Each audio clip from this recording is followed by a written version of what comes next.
everyone. Hey.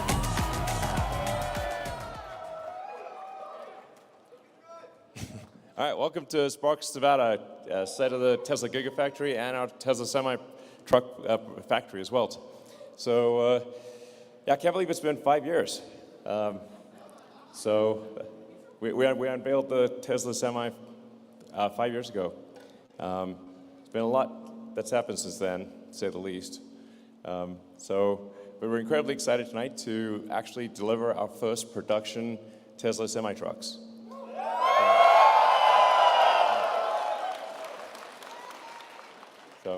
And it's right next door to the Giga Nevada, our Gigafactory here, which produces the most number of battery cells in North America. It produces our drive units and battery packs. And yeah, so I'd just like to just start off by giving a big hand to the Tesla Gigafactory team and the Tesla SemiTruck team. It's like,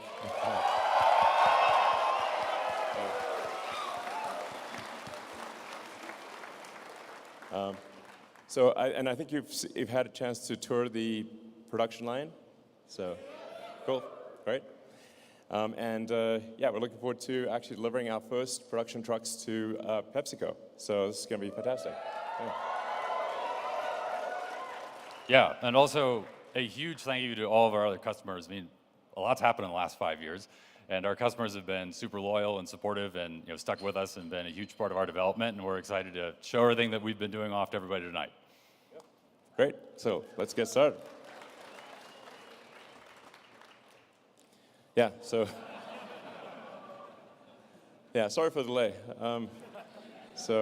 It's been like sheer amount of drama between this last 5 years ago and now is insane. A lot has happened in the world, but here we are, and it's real. So.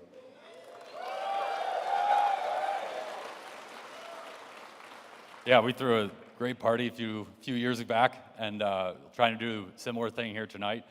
And Tesla's been growing like crazy. I mean, everybody here has been contributing towards the growth and unveiling awesome products and really scaling us to the point that now we can actually work on semi, and we're really excited to do that. But we've been working a little bit on the background, close to the chest, right level of priority, but made a lot of progress, incorporated a lot of things that we're going to talk about. And at the end of the day, we have not wavered from our mission to build the most compelling, greatest Class 8 truck in history. So we're going to keep putting our foot forward to do that, and yeah, it's pretty awesome.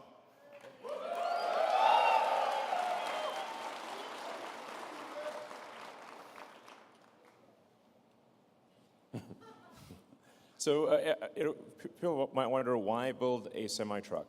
Because if you look at the actual unit volume, it's small compared to passenger vehicles. So for passenger vehicles, there's on the order of almost 100 million that are sold every year, and whereas semi-trucks, it's like for 400,000 or 500,000. Not even, yeah, it's a couple 100,000 Class 8 trucks a year. Globally. Yeah.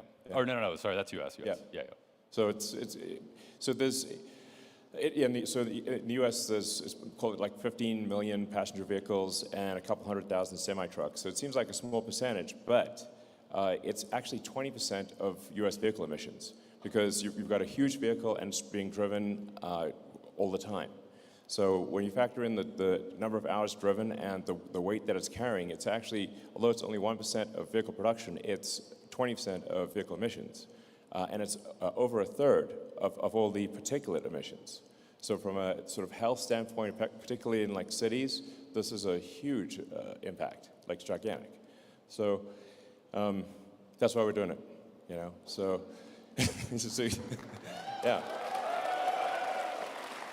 Yeah, this is really core to our mission, and to Elon's point, there's a lot of heavy trucks that are deployed in dense urban areas, and so the communities that are around freeways, a lot of where these trucks are domiciled, are going to really benefit, particularly from the particulate emissions reductions, and then just trying to reduce emissions globally. Every truck that we put on the road that replaces a diesel truck is a huge amount of leverage, and so that is why we're doing this, and makes a huge difference towards driving us towards our total mission of sustainable energy and transportation. Yeah, I think maybe a lot of people don't realize it's actually quite unhealthy to be living next to a highway with diesel trucks, FYI. So being able to make them electric is just going to be just in addition to sort of climate change and global warming matters. It's also quiet, and it's going to improve the quality of your air, and it will actually just fundamentally improve the health of people living near freeways, which is obviously a super big deal. So, yeah, if anybody's been woken up at a noisy truck delivering in the morning, the quiet will definitely be very welcome. I know I will appreciate that. Yeah. So we're aiming to cover all major forms of transport. It's just consistent with the Tesla mission, because sometimes I get asked, like, well, shouldn't Tesla just produce fast cars or premium cars or whatever? It's like, but what's our actual mission? Our actual mission is to accelerate the advent of sustainable energy. So that's why we're making this wide range of cars that don't really make sense from a brand standpoint, I guess, traditionally, but they make total sense when you consider what's the mission of the company. The mission of the company is to accelerate sustainable energy, and so it's super consistent with that goal, and really a crucial piece of the puzzle, and that's why we're doing it. Yeah, and I mean, Elon, you first laid this out in Master Plan Part 2, and now we're here to actually make it happen, and everything from the mission side, along with reducing the cost of cargo transport, and also make it fun. I mean, we want to make the truck an awesome driving experience, make it kick ass for the drivers. Yeah, I mean, it looks sick. I mean, look at that thing.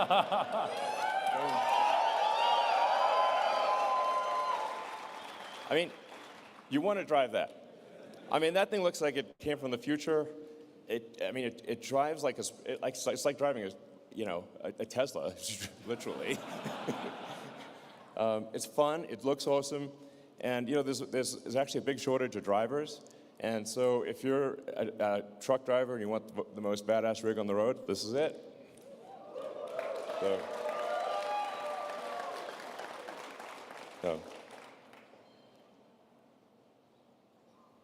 Yeah, that's it. It's a beast. At Tesla we don't make slow cars. We don't make this. This thing has crazy power relative to a diesel truck. I mean, actually, especially if you're not towing anything, you could zip around like it looks crazy. Basically, it looks like an elephant moving like a cheetah. It doesn't look right, frankly. But this is not sluggish in the least. It's fast. It's fast to accelerate. It's fast to brake. It's really a step change improvement in what it's like to drive a semi-truck. Yeah, we've got three times the power. 3 times the power than any diesel truck on the road right now. So you got all the work, all the power you need to get the job done. But the other reason that it's a beast is because it's also efficient. And you can go 500 miles on a single charge on one of these things. So it's the mix of those two that this is why this is a game changer. And what's awesome is both of those are enabled by our new 1,000-volt power train, which is the first vehicle that we're doing with that. And don't worry, there'll be some more vehicles coming with that. But this is going to be a game changer because of all the awesome innovations that have happened, behind the scenes and under the hood, so to speak. Cool. Yeah. So we're obviously leveraging a ton of stuff that we've already done. So we've got well, it's now probably 51 billion miles driven. I don't know, there's more every day. So we're using our existing drive units, power electronics, infotainment, our super efficient heat pump, HVAC system, and state-of-the-art inverters. So we're able to leverage the existing powertrain and elements that are already made at volume in order to achieve extreme efficiency of cost and capability. So. Yeah, and it also means we get to leverage all the reliability that the active car fleet is doing. So we're accumulating all these miles, getting a ton of demonstrated learnings into the field, and we're going to go and put all these trucks into the world and get a lot of learnings as well, but we're coming off of a great launching pad with everything that's done in the rest of the products already. And it's also enabled because Tesla's got this full vertical integration on the software and the hardware side. So the teams that are working together to put all that together into one package, this is a huge win, for all of our products, but particularly Semi. Lots of hardcore testing. So, I mean, one of the things about a commercial truck is that the reliability has to be extremely high. So it's got to be running continuously, can't break down. It's got to handle every kind of weather. Uptime is super important for any kind of semi-truck. So we've tested durability in every kind of weather, every kind of environment. I mean, you could, yeah. Yeah, I mean, so even just, we've driven Donner, we'll talk a little bit more about that in a moment, but we've been through hot, cold, snow, rain. We've been putting this thing through all its paces in the lab as well as in the real world. You know, the simulation team has been doing an incredible job of being able to scale all of that, you know, in the virtual side. And the other thing is that we're gonna take these and we're gonna put our money where our mouth is. And we're gonna put these on into our own fleet, into our own supply chain, and we're gonna use this to transport goods between our factories and our suppliers, because we believe in it, not just from a mission perspective and a cost perspective, but because we want to close that feedback loop. We got to get that learning as fast as we can. We want it straight from the drivers, we want it straight from the service techs that are working on it. We're going to take all that data that's coming in and continue to refine the product and make it better, just like we do on the car side. Yeah, exactly. So to be clear, like these semi-trucks are running 24/7 between Sparks, technically in Sparks, not Reno, but most people think of it as Reno Sparks, and Tahoe. And yeah, this is technically called the Tahoe Reno Industrial Complex, or TRIC. Now there's an interesting backstory about why it's called that. Very. Yeah. So, anyway, Tesla are using the trucks continuously, day and night, between here and Fremont and back again. Is going to be a great test of the vehicle, and will give us a great feedback loop for continuing to improve the product. So my click is sort of not working. Anyway, there we go. All right. So yeah, we've got a tri-motor powertrain system. So we're using the carbon overwrap sleeve. So essentially, we're using the plaid Model S, Model X powertrain, we're actually enabling the two of the drive units to actually disconnect, so that they're not free spinning. So the efficiency is actually much greater in cruise. Yeah, this is really unique. I mean, we're going with a tri-motor system. One of them is constantly engaged, so that's for maximum efficiency. You're getting on the highway, that's doing the bulk of the work, and it's operating at the peak efficiency point of the entire drivetrain. And then the other two units are for torque and acceleration. So when the driver needs it to get their job done, whether that's getting out of a loading dock or it's on the road, they need to pass somebody, you're tackling a grade, you have the torque and power to do it. And the cool thing is that these are clutched automatically, so no driver input needed, but it's also seamless. So the highway efficiency unit is cruising along doing its thing, and if the driver puts their foot to the floor, the torque unit spin up, clutch engages, and takes over, and it does all of that before we've maxed out the torque on the efficiency unit, so it's completely smooth. There's no turbo lag or jerkiness or anything like that. No driver input needed. It's smooth, both in terms of acceleration and deceleration for regen. It's really cool happening all behind the scenes. Yeah, I mean, what I find actually really wild about this is that you can have a truck which is 82,000 pounds, and by the way, the reason we can actually do 82,000 pounds is that there's a 2,000 pound extra that's allowed by law for electric trucks. So you get a little bit of a advantage on the weight side. But you can basically pull 82,000 pounds at cruise using, and the only thing that's doing that is a tiny little motor on one axle. Oh, that big, about football size maybe? Yeah, you can carry it. Yeah. Like, it's like a, melon, you can check it in your luggage. Good luck doing that with a diesel engine. And one of those is more powerful than a diesel. Yeah. Yeah, just that one little guy is more powerful than a regular diesel engine on a semi-truck. But I find it like amazing that this enormous thing can be pulled by something that you could carry in your hands. It's like, wow, that's power density. Yep. Yeah. So yeah, and then in terms of, we're putting this to use in the real world. Yeah.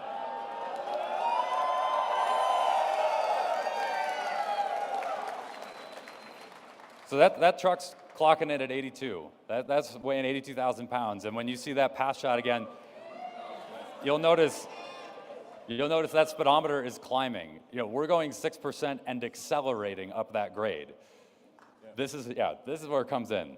Yeah, it's like driving a normal car, not like driving a truck. It's just that you're moving 82,000 pounds. Yeah. Yeah.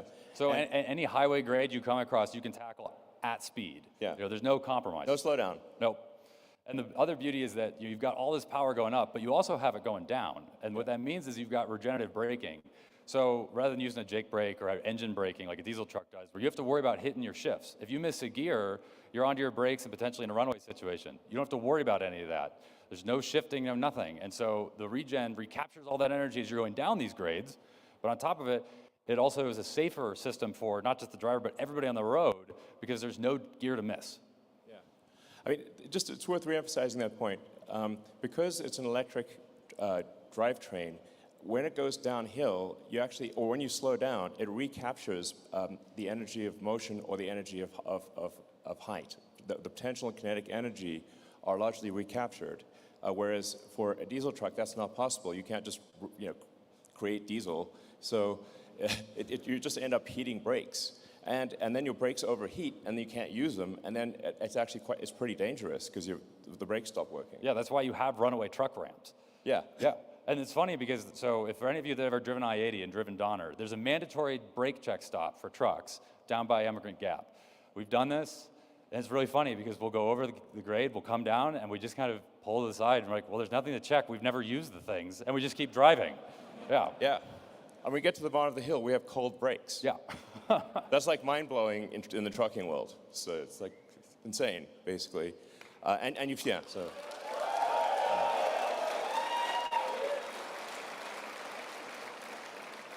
So it's really worth emphasizing that. That's a significant safety improvement for the truck driver and for other people on the road. We also have excellent traction control because the precision of an electric motor is vastly better than a diesel engine. It's sort of got like I'm trying to think of the right analogy here, but it's got the precision of like a laser printer. It's not great. It's like really precise. That's what I'm saying. And the reaction is, so it's like you don't have to worry about, traction control is awesome. It's automatically stopping the truck from jackknifing. It's doing all this safety stuff in the background that just isn't possible with regular diesel trucks. It's a step change in technology in so many ways. Yeah, and the tight integration with the software team that we have here really makes that happen because it means that we can take all that, the precision, and actually put it to use. It's not some tie-in of some third-party powertrain. No, this is all in-house. As we do this really neat chassis control work at the brake level, the traction control level, we integrate with our total stability control system and make sure that the driver has a lot of confidence, but also has everything they need to stay on the road. It's a really nice, neat integrated package overall in terms of software and control, and it's totally seamless to the driver, and it'll be a game changer in terms of safety. Yeah.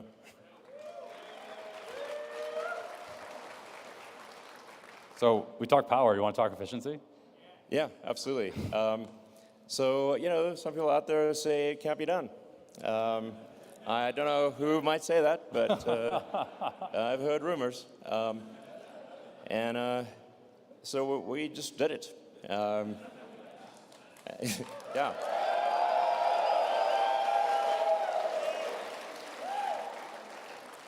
And we're going to post the whole video, unedited, on YouTube. Yeah. And no jump cuts. Yeah. And this wasn't, some ultra clean, precise test track simulation or something where we, shut down a road. Nope, this is real world. This is over Grapevine. This is with traffic. This is true 500 miles. We were loaded just under 82K. No special aero treatments. Yeah. Truck came off the line, shook it down, made it run. That's it.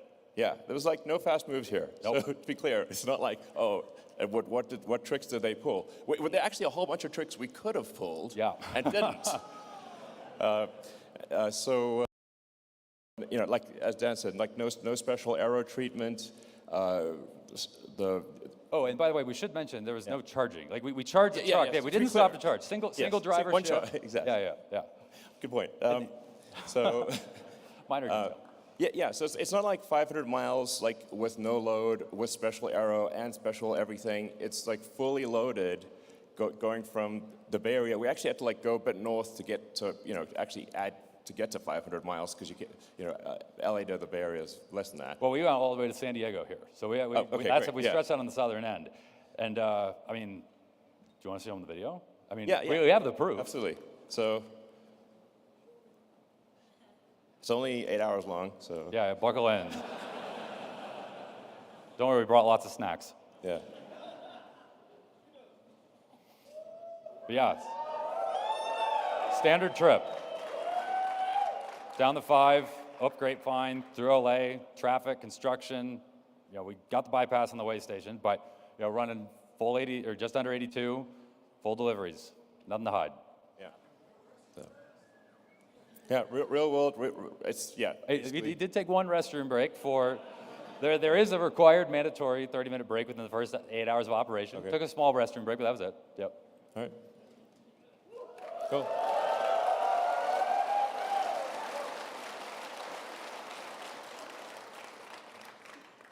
So aerodynamic efficiency obviously matters a lot. You can see it's shaped like a bullet. It's really aerodynamic, and that helps a lot. As we get less than 2 kilowatt hours. 2 per kilowatt mile. hours a mile. Yep. So. And that's the name of the game, Yeah. is efficiency there. Yep. Yep. So. Yeah. I mean, it's really efficient in every way, and. I mean, the team's done a lot of awesome work. I mean, Yes. we went into the wind tunnel with this really cool model, rolling road, the whole 9 yards, and pulled in a lot of the learnings and all of our features from the car side that give us such great real-world efficiency there, and really want to make sure that the truck and the trailer have to work together. This is a combination. This is not just the truck. If you optimize one, you actually might disrupt the whole combination. And so we spent a lot of time, both virtually, but also in the wind tunnel to make this happen, and really some next level engineering of everything they had to do there. And it means that we've got a really efficient truck. Yeah. So.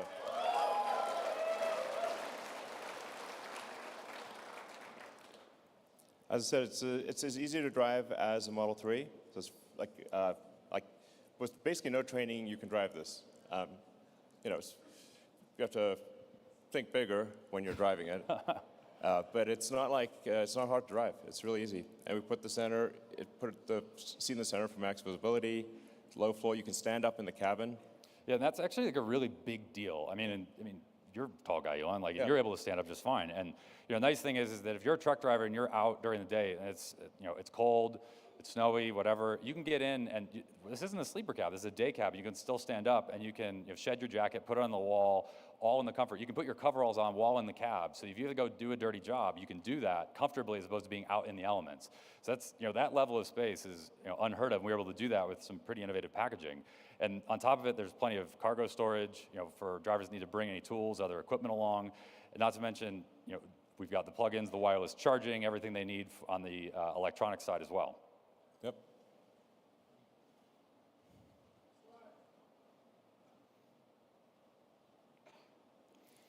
Yeah, so we've got efficiency in every aspect of the vehicle.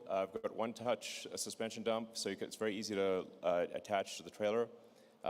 It saves time and money. The fleet's more efficient, and the driver's home sooner. Yeah, I mean, really, we're trying to extend the idea of this efficiency from not just while you're on the road, but into the yard as well. That's before and after the truck has done its job on the road, because that means that drivers at the end of the day are spending less time at the yard and they're getting home earlier. And it makes their lives easier. We got a light test that's easy to execute, helps with compliance. There's all these little things that the design team really spent their time researching. They did ride-alongs, they studied, they did all this work. It was really cool to watch them put. I mean, I think they even took like a bunch of like the various cups and put them in CAD, and you'll see them like put them in various cup holder sizes and places. They'll like mock up a bag. They'll do all kinds of neat stuff to understand how a driver works throughout the day, and it means that they'll have a more efficient experience overall.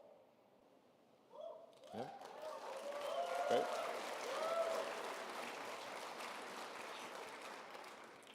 Obviously, to charge a truck like this quickly, you need high-power chargers. So we developed a megawatt class charger, as it's capable of charging at a megawatt to DC. Yeah. and it's our next generation immersive cooling, so it's liquid cooled, so you don't need like a gigantic elephant trunk of a cable. You can actually have a small cable, and that cable delivers a megawatt. Yeah, we've 3x the current density. I mean, this is really cool stuff. I mean, you're actually immersing the conductor in the coolant, this water-based coolant that we have, and we're then doing some really neat isolation monitoring on the back end to ensure that it's safe in delivering that it needs to. But it means that we can really shove a lot of current in a very, very small place. So, for those that have worked and charged their cars on a V3 supercharger, and the cable is nice and maneuverable, it's the same thing here, but now we're just shoving a megawatt through it instead. So, this is key for high power applications like semi, but you want to tell them or do you want me to tell them? Yeah, I mean, it's going to be used for SemiTruck too. Yeah. So this is coming to our superchargers next year. Yeah. Yeah.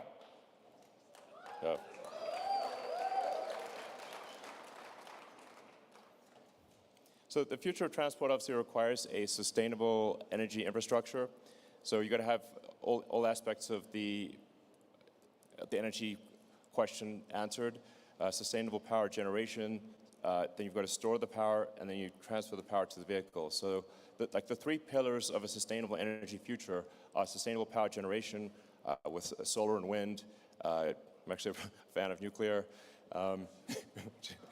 which we should support, and geothermal and many others. But things that are sustainable long-term, But things like wind and solar are intermittent, so you have to have the battery pack to store the energy, so when the wind doesn't blow and the sun doesn't shine, you still have energy. And you can also buffer the power so you're not overloading the grid with spike loads. Yeah, and our semi-customers are actively deploying this today, and we're working with them so that they have the pathway to get towards 100% sustainable future. But we have all of this at our disposal, commercial solar and Megapack, and the Megapack is great because not only can it do things like peak shaving or some of the other energy modulation, but it also provides a form of redundancy and backup. I mean, if we're going to ask a fleet to take on these trucks and run them, they need to ensure that they're going to be able to charge them and keep their fleet running in the event of a power outage, and that's one of the things that we can do with the Megapack on site as well. All right. So, and post deliveries are now. Yeah.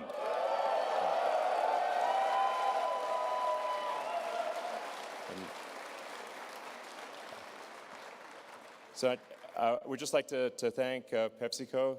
They've been a great partner. Hey, guys. Hey, how's it going? Thank you. Hey, how's it going?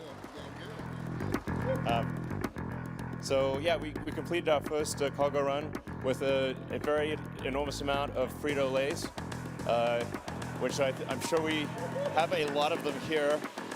Yeah.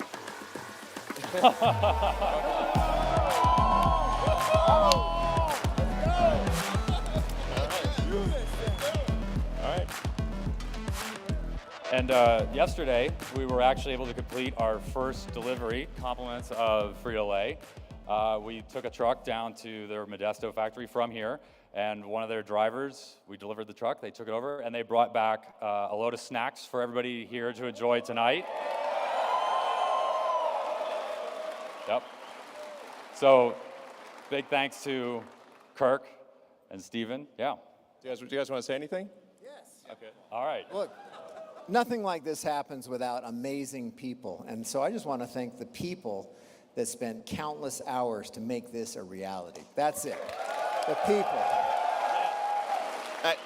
That's it. I just want to echo, I know a lot of work went into it, and this is fantastic. We're thrilled about the delivery today, so thank you. Yeah, thanks for letting us be a part of this. Thank you so much. Appreciate you. Thank you. Yeah, thank you, Dan. Thank you so much. Yeah. Outstanding. All right.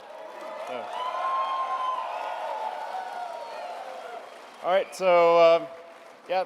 Thank you all. Thank you all for coming.